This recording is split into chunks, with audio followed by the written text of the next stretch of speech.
'ఆర్యతో' పెద్ద హిట్ కొట్టిన 'సుకుమార్' ఒక పక్క, 'దేవదాస్‌తో' హిట్ కొట్టిన 'రామ్' ఒక పక్క. ఇద్దరు కలిసి 'జగడం' అన్నారు. 'జగడం' చాలా మంచి సినిమా. కానీ ఎందుకో బాక్స్ ఆఫీస్ వద్ద నంబర్స్ సెట్ అవ్వలేదు. వెంటనే ఒక 17 ఏళ్ళకి ఒక అత్యద్భుతమైన సక్సెస్ వచ్చి, 18 సంవత్సరాలకి ఫెయిల్యూర్ కూడా చూసేసిన ఒకే ఒక్క హీరో 'రామ్'. మూడో సినిమా 'శ్రీను వైట్ల' గారు 'రెడీ' అనే సినిమాతో వచ్చారు. అసలు మామూలు హిట్ కాదు. ఆ రోజుల్లో నంబర్ 1గా ఆడిన సినిమా అది. ఆ సంవత్సరం అంతా కూడా ఆ సినిమా గురించి చెప్పుకున్నారు.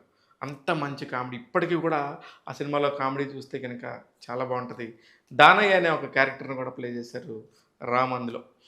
అలా చేసుకుంటూ తన కెరియర్‌తో అలా ముందుకెళ్తూ ఉన్నప్పుడు కట్ చేస్తే 'నేను శైలజ' అనే ఒక బ్యూటిఫుల్ ఫిల్మ్. ఆ 'నేను శైలజ' కూడా చాలా ఎమోషనల్‌గా చేశాడు.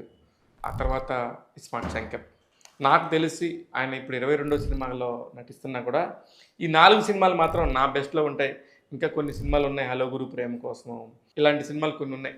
అవన్నీ కూడా కమర్షియల్‌గా ఓకే. బాక్స్ ఆఫీస్ దగ్గర విజయాలు సాధించినప్పటికీ కూడా, నాలాంటి ప్రేక్షకుల హృదయాలనైతే మాత్రం దక్కించుకోలేదనే చెప్పాలి.